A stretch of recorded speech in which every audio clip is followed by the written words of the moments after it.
Have you ever wondered what has happened to the United States and its once vibrant culture? Have you ever wondered why a virtuous American culture has been in decay for over 60 to 70 years? The book Deus Ex Machina, God from the Machine, explains how foreign belief systems have been imported into the United States by foreign intellectual agents to be used to fundamentally transform the most prosperous and free nation in the world into a typical third world country. Learn how the progressive academics, progressive activists, large corporations, and the mainstream media have become appendages of the federal government, a Praetorian Guard, and an extension of the political vanguard class. Deus Ex Machina exposes the cogs of the machine that progresses our civil society to chaos and subjugation. Get this tool to educate others and illuminate the truth on the battlefield of ideas. Let's make a difference. Get Deus Ex Machina, the progression of secular socialism, from Amazon.com and Lulu.com today. You are listening to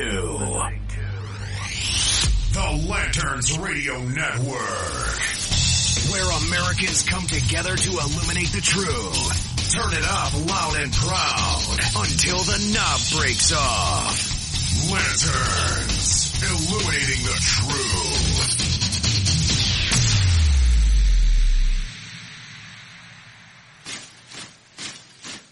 We're here to fix the machine.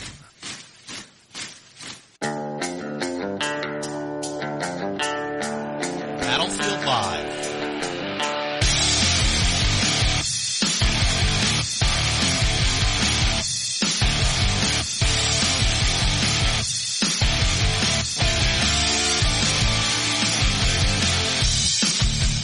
You're listening to the Battlefield Live with Chris and Trey from Lanterns Radio Network, the Battlefield Live radio program. I want to thank you for joining us on the battlefield today.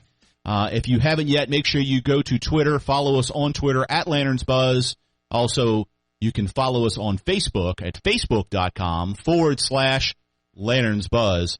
Also, we have our podcast where you can find on Spreaker and SoundCloud. Just do a keyword search for Lanterns Buzz.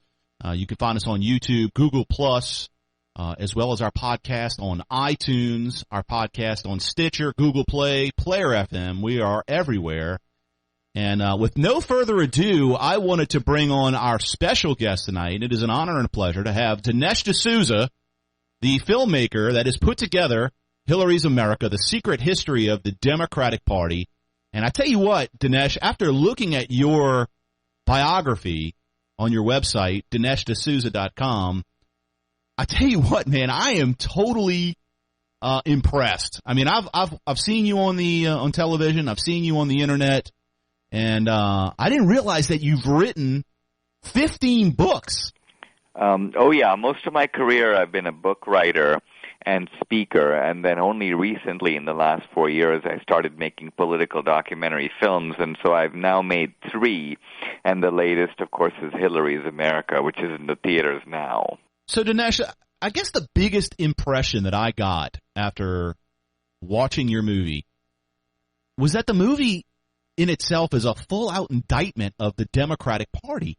And look, you know, Trey and I have done a lot of research, and there were some things that we understood about the Democratic Party, especially the history of racism, segregation, slavery, and so forth. And but what you've put together here is a monumental explanation of how the narrative that the Democratic Party has been portraying is absolutely false. And I'm interested in how you came to this realization. In other words, the Democratic Party is the party of segregation. It is the party of slavery. It is the party of the KKK. It is the party of Jim Crow. And so explain a little bit your, I guess, the steps that you took or how you came to the realization, and what was the impression that you had when you started digging into this information? Sure. You know, I must say that this book, Hillary's America, and the movie, very big learning experience for me, because although I've considered myself a scholar, very knowledgeable about American politics, a lot of the stuff in the book and the movie I didn't know until I dug into it.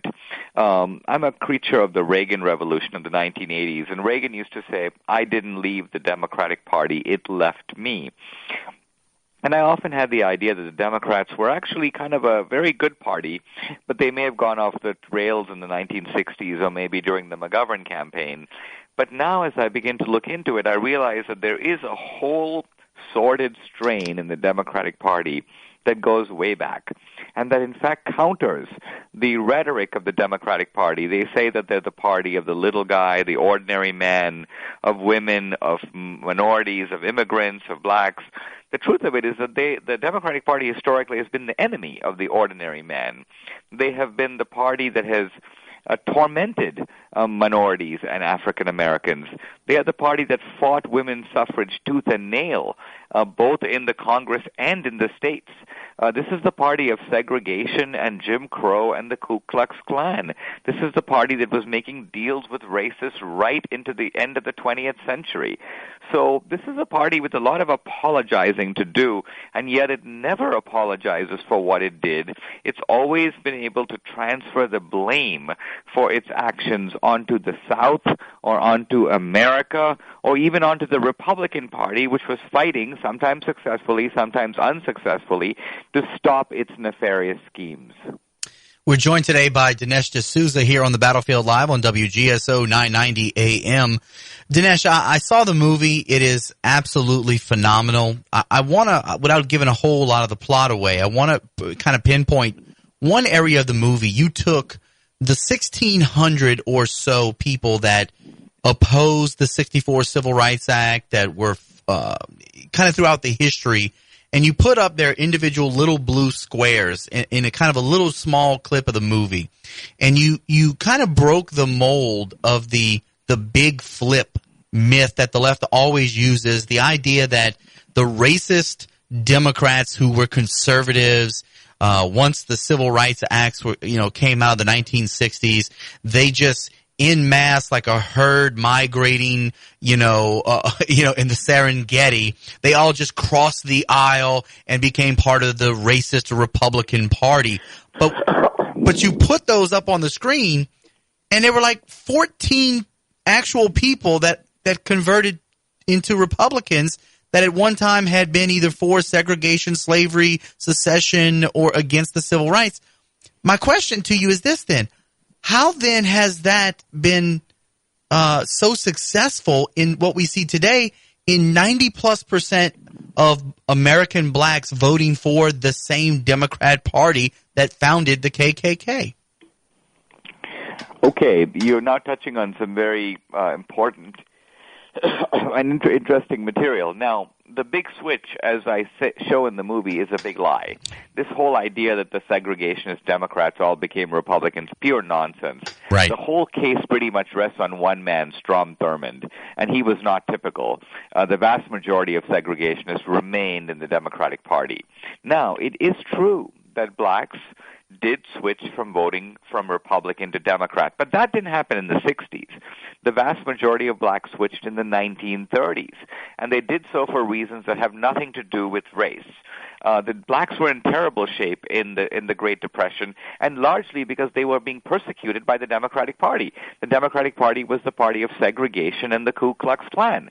But the same party, the Democrats, went to blacks and basically said, we have some New Deal programs to offer you, and we want you to switch over to our side. Now, blacks, I think because their condition was so desperate, and I can't blame them for it, did make this switch, but the switch, as I say, was for economic and not racial reasons.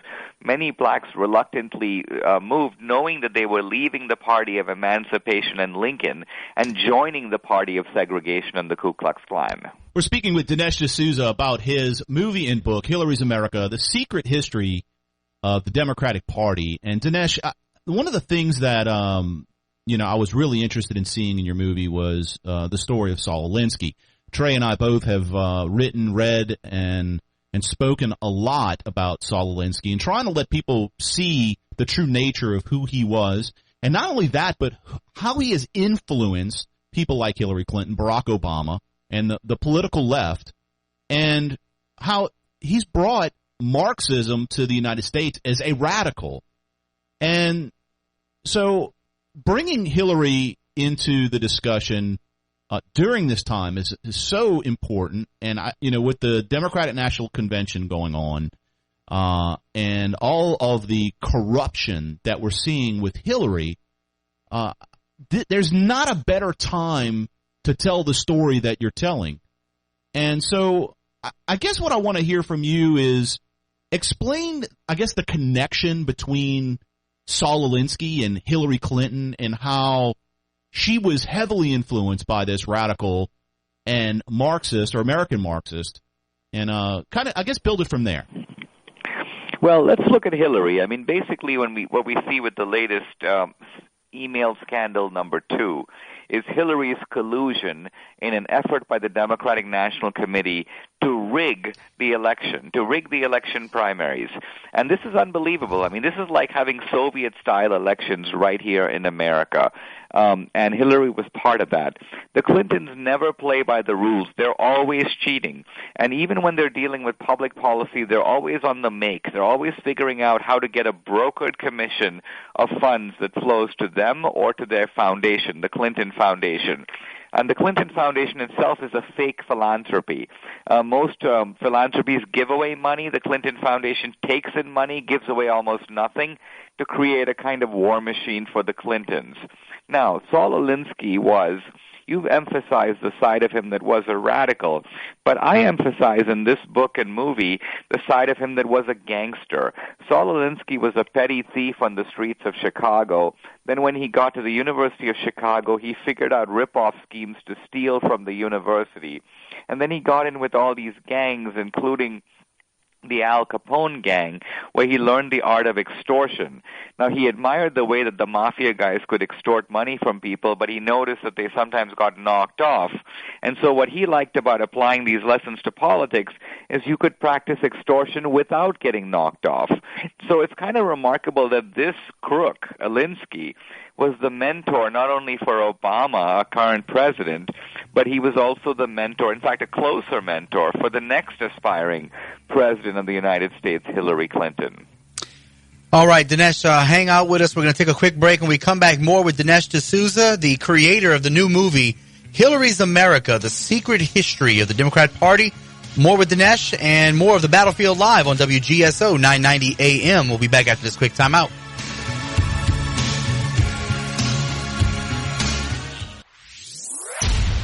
You are listening to the Lanterns Radio Network, where Americans come together to illuminate the truth. Turn it up loud and proud until the knob breaks off. Lanterns, illuminating the truth. Have you ever wondered what has happened to the United States and its once vibrant culture? Have you ever wondered why a virtuous American culture has been in decay for over 60 to 70 years? The book Deus Ex Machina, God from the Machine, explains how foreign belief systems have been imported into the United States by foreign intellectual agents to be used to fundamentally transform the most prosperous and free nation in the world into a typical third world country. Learn how the progressive academics, progressive activists, large corporations, and the mainstream media have become appendages of the federal government, a Praetorian Guard, and an extension of the political vanguard class. Deus Ex Machina exposes the cogs of the machine that progresses our civil society to chaos and subjugation. Get this tool to educate others and illuminate the truth on the battlefield of ideas. Let's make a difference. Get Deus Ex Machina, the progression of secular socialism, from Amazon.com and Lulu.com today. You have entered onto the battlefield. And I got to thinking about that overnight, and I said, you know what? The easy thing is to compromise your principles, to just throw in with the masses. That's the easy thing to do. What's difficult is to stand alone. What's difficult is to hold up your principles over the politics and the politicians and the parties and the personas and the personalities and the people. Go to radio.battlefield.buzz to get showtimes, the latest audio and video podcast, links to our affiliates and social media sites, and latest announcements from the Battlefield Live radio program. We are here to fix the machine. You have entered onto the battlefield. I can say this with a straight face. Every single time that I heard a complaint from a conservative about Barack Obama playing golf, I said, what the hell are you complaining about? I want him to play golf 365 days a year. At least he's not trying to screw up the country even further. Do we want gridlock? Of course we want gridlock. The nature of the Constitution is gridlock. This idea that we have to go make deals and get things done, that is not what the country's about. That is not what the Constitution's about. That is not what our founders did. Our founders didn't put a Constitution together to grease the skids, if you will, to get things done, quote unquote. That's not what the country was set up to be. Go to radio.battlefield.buzz to get showtimes, the latest audio and video podcast, links to our affiliates and social media sites, and latest announcements from the Battlefield Live radio program. We are here to fix the machine. Did you ever think that the presumptive Republican nominee for President of the United States would have similar policy and, suggestions as the Democratic Socialist candidate? I never thought that a Republican candidate for president would hold both liberal and conservative policies at the same time. Right. I mean, this is totally fascinating. Visit the website battlefield.buzz for the latest from Chris and Trey from the Battlefield Live radio show. Playmakers Indoor Sports. TOTS program is one of Playmakers' most popular. Our professionally developed curriculum provides our TOTS with a variety of fun games and exercise in a positive, enjoyable, and exciting environment. These great games help your little one develop their motor skills, create confidence, improve their listening skills, and learn how to follow directions, all while promoting fitness and activity. Our TOTS groups range from 18 months to 7 years. Sign up your little tot today or call 504-305-6078. PlaymakersIndoor.com. Right now.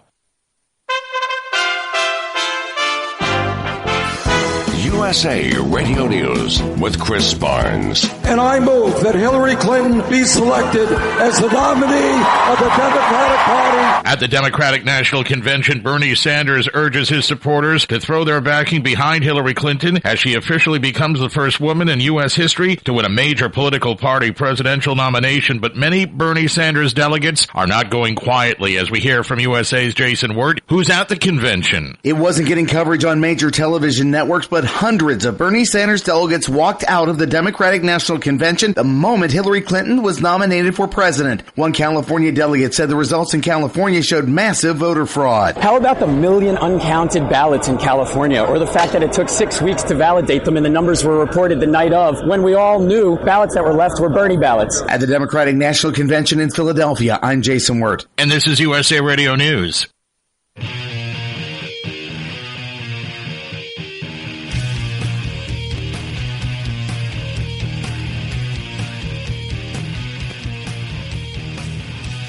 Thank you for sticking with us on the Battlefield Live radio program. You're listening to Chris and Trey from the Lanterns Radio Network.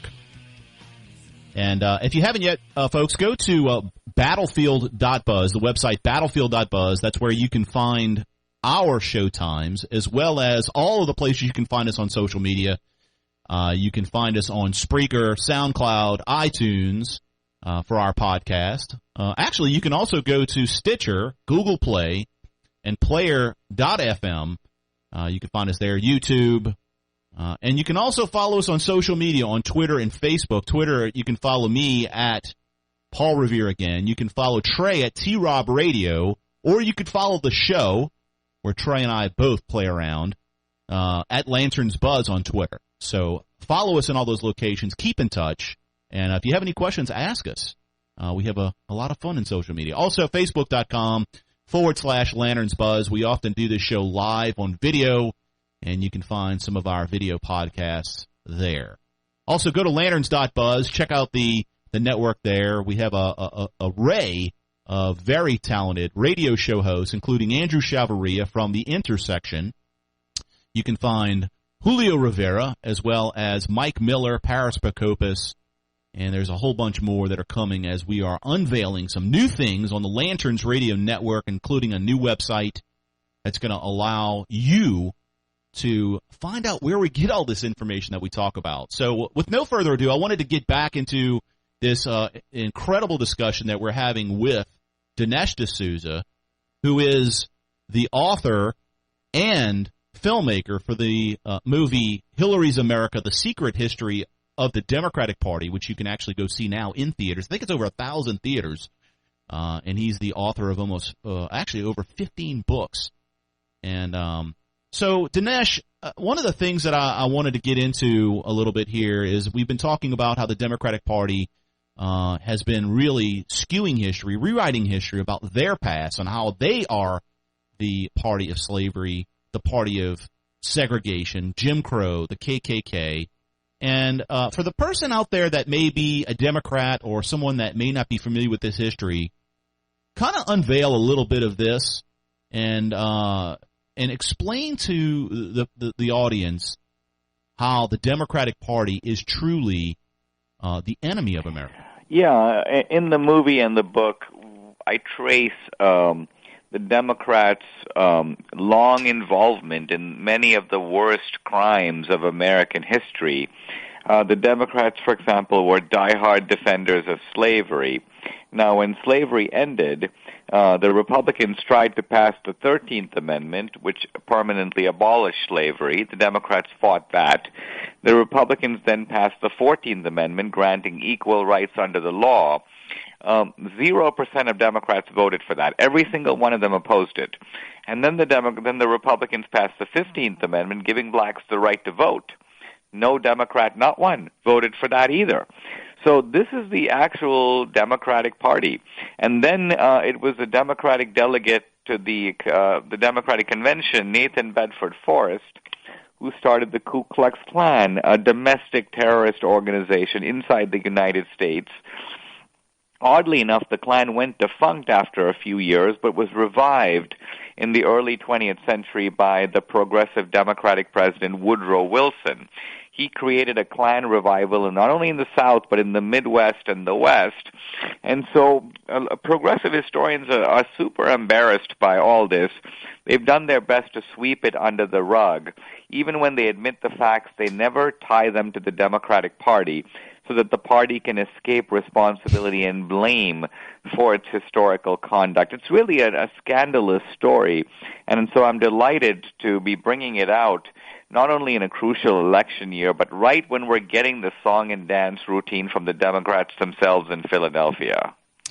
Dinesh, you cut your teeth, so to speak, on conservatives like William F. Buckley, Ronald Reagan, and some of those pictures. It's amazing. I mean, you still look like a very young guy when I see you on TV or you know, but you really look young in those pictures.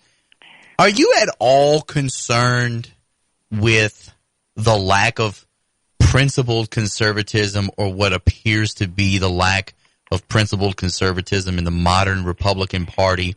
And are you concerned, as a follow-up to that, with progressivism getting into the GOP and doing ultimately to the Democrats what it has done with their party? Well, I am concerned with a lot of things in the Republican Party. The Republicans have fielded in general a terrible slate of candidates. There really hasn't been a really good one since Reagan. And then the party is so encrusted with consultants and people who look at politics as a business, people who kind of make money off of politics and don't have the welfare of the Republican Party at the forefront. It's also remarkable to see the diminution of intellectual stature on the Republican side. When I was a young man, I looked up to people like Solzhenitsyn, Friedrich Hayek, Milton Friedman. You mentioned William F. Buckley, Irving Kristol. There were so many others. And now I look around and I say, where are those people now? Where are their equivalents today? I aspire in my own work to try to be like that, but there aren't even a whole lot of people trying to do that. So yes, it seems to me that sadly we're living in a little bit of a smaller, a more shrunken world than the world I remember from the Reagan days. But I think that just shows that there's a lot more work to be done. I've seen you, Dinesh, I've seen you debate the late Christopher Hitchens. I've seen you debate Bill Ayers on a couple of occasions. I've seen you with Bill Maher. And it's really inspiring. I don't know if it's a product of your hard work and effort, your intellect, some God-given ability, but your ability to take some of the more leftist or some of the more opposing worldviews that are in our society, and especially that are within pop culture, and the way that you're able to handle them or dismantle them relatively easy is really inspiring. My question for you is what advice would you give to, say millennials or say a younger generation that desires to be able to intellectually and rhetorically battle the ideas and the ideology and the rhetoric from the left in an effort to preserve our republic? What would you advise them to go about? Maybe something to read, something to obviously go to your movie, Hillary's America. But other than that, what would you suggest to them? Well, if we look back historically, the Federalist Papers were written by Hamilton and Madison and John Jay. But they were not written in a kind of academic mode. They were written to be published in popular newspapers to make the case for the Constitution. Right. And I find that very inspiring because to me it's sort of the idea of taking ideas at the highest level and then communicating them in a way that people can understand. Someone once gave me a very good piece of advice in giving a speech. They said, always consider your audience to be very intelligent, but to know absolutely nothing about your subject. So on the one hand, you have to explain it all. But on the other hand, don't talk down to people. Treat them as if they're really smart and can really grasp stuff. And that has stood me in really good stead in taking ideas. I've been a writer for most of my life. I now take those ideas and put them on the screen. I try to appeal not only to the head but also to the heart. And I've kept that advice in mind, and I think it's been very helpful in making movies that ordinary people can understand and then learn from.